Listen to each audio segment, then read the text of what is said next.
दोस्तों, हाय प्यारे बच्चों, चलो आगे बढ़ते हैं। तो आज हम लोग सारे जितने सारे ये क्या कहते हैं वो एनिमल सेल के बारे में, एलिमेंट टिश्यू के बारे में जो टाइप था, जितने तरह के टाइप थे, जितने तरह के प्रकार थे, सबको मैंने बताया। अब बारी बारी सबके बारे में हम लोग स्टडी करेंगे, राइट बच्चों। तो चलो, उपकला जो पहला था क्या, उपकला था। उपकला जिसको हम लोग एपिथेलियम ऊतक बोलते हैं। क्या बोलते हैं? एपिथेलियम ऊतक बोलते हैं।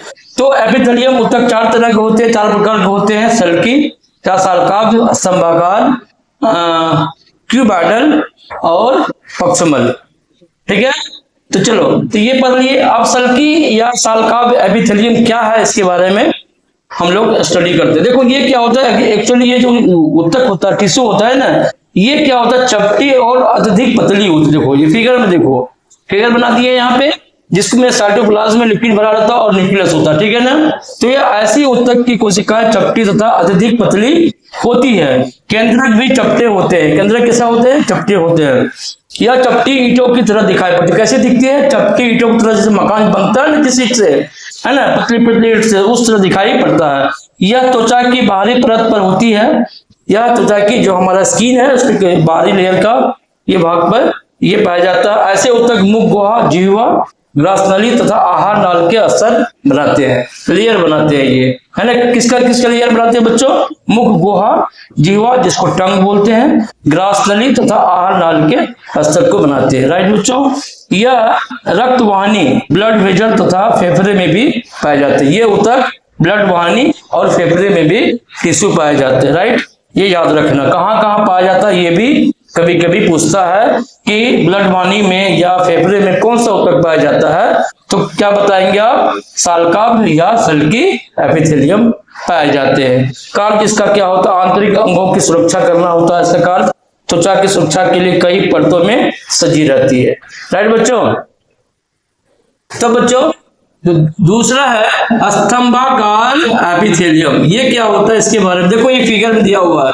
देखो कैसे स्तंभ की तरह लगा हुआ है कि नहीं। ये देखो, इस न्यूक्लियस है और इसमें माइक्रोविलाई है, ये सारी चीजें। इसके बारे में कुछ जान लेते हैं हम लोग। यह लंबी और चपटी कोशिकाओं की बनी होती है। ये जो ऊतक होते हैं, इसमें किस तरह की कोशिका होती है बच्चों? लंबी और चपटी कोशिकाओं की बनी होती है। यह एक ही स्थल में स्तंभाकार कोशिकाओं से बने होते हैं। देखो ये किस टाइप के कोशिका से बने होते हैं? स्तंभाकार कोशिकाओं से बने होते हैं। मेरे प्यारे बच्चों, ध्यान से सुनो, वीडियो छोड़ के मत जाओ, जाओगे तो पछताओगे। मेरा क्या जाएगा?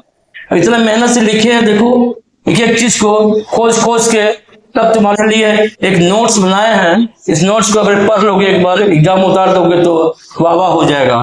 तो ये कार्य देखो, कार्य क्या है? यह स्राव, शोषण और रक्षण का कार्य करती है। क्या सब काम करती है? अच्छा, स्राव, शोषण और रक्षण का एपिथेलियम ऊतक का टोटली होता है, ये ध्यान रखेंगे आप लोग। यह स्राव, शोषण और रक्षण कार्य करता है स्तंभाकार एपिथेलियम। यह पाचन नली और श्वास नली में पाई जाती है। कहाँ पाई जाती है? श्वास नली और पाचन नली में कौन सा ऊतक पाया जाता है बच्चों? एक क्वेश्चन आया, स्तंभाकार एपिथेलियम, राइट। तो ध्यान से देखो, हबड़ाओ नहीं। क्यूबॉइडल एपिथेलियम क्या है? Cuboidal epithelium.